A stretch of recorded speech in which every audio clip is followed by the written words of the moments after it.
Olá, terceiro ano. Na nossa aula de geografia de hoje, nós vamos dar continuidade ao módulo 4, no capítulo 8, Cuidando da Natureza.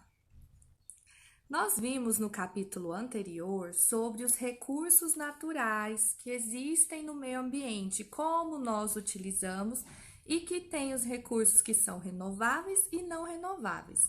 E como fica a natureza diante da utilização desses recursos?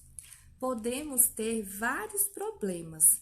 Entre eles, vamos ver alguns aqui nesse capítulo, que é o desmatamento e a queimada.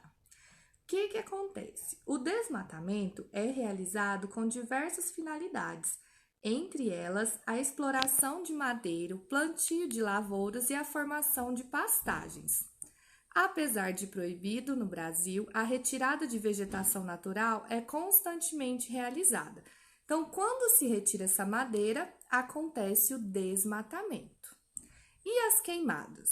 As queimadas, em geral, é feita para a limpeza de áreas desmatadas. É quando eles colocam fogo na área que foi retirada aquela madeira, como a gente pode ver aqui nessa imagem.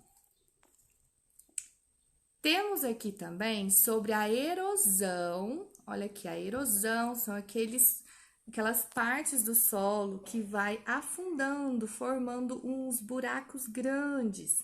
E isso é muito prejudicial. Temos também poluição do solo. Então, a erosão. A erosão é causada por agentes naturais que desgastam o solo, como a ação dos ventos e das águas. O ser humano agrava a erosão no espaço rural com as queimadas e o desmatamento, porque essas práticas vão deixar o solo desprotegido. E nas cidades? Nas cidades, a erosão também ocorre em razão das infiltrações constantes de água da chuva ou de esgotos no solo, causando danos às moradias. E aí acontece isso, abre o solo, causa uma erosão. E a poluição do solo? Olha só o tanto de coisas prejudiciais que nós temos que pensar em relação à natureza. O solo é explorado tanto para as atividades agropecuárias quanto para as atividades industriais e o extrativismo, como de areia e minério de ferro. Aí o que acontece com o solo? O ser humano vai lá, precisa explorar o que tem no solo, porém não explora com o cuidado devido. Essas mesmas atividades, além de explorar, podem poluir o solo. Esse tipo de poluição ocorre com a contaminação por agrotóxicos, resíduos industriais, etc., ou seja, várias outras coisas. E também, como mostra aqui na imagem, a poluição dos solos também ocorre com sua contaminação pela deposição irregular de resíduos em lixões a céu aberto. Então, quando o lixo chega, ele tem que ser encaminhado para um local adequado. Não pode ser deixado assim, exposto a céu aberto nos lixões. Tem que ser em um aterro sanitário para não causar a poluição do solo. E a poluição das águas? Como que acontece isso, gente?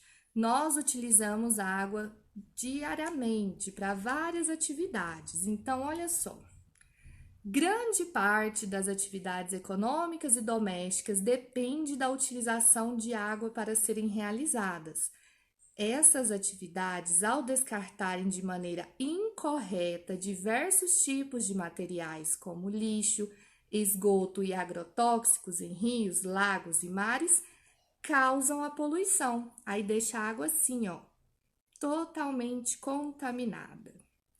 Portanto, as atividades industriais, agrícolas e pecuárias têm grande participação como poluidoras das águas do planeta, assim como o esgoto doméstico, que muitas vezes é depositado diretamente nos cursos de água. Desculpa, meus amores, chegaram algumas mensagens aqui. Então, sobre a poluição das águas. são os esgotos, os agrotóxicos, as questões das atividades industriais que jogam nos rios, mares, lagos a água poluída. Não trata essa água, o que a torna assim, ó, totalmente contaminada. E na nossa aula de hoje, nós vamos fazer alguns exercícios sobre isso e refletir como podemos proteger a natureza dessas causas prejudiciais. Eu espero vocês na nossa aula para a gente discutir as ações que podemos fazer sobre isso. Um beijo para vocês e até daqui a pouco.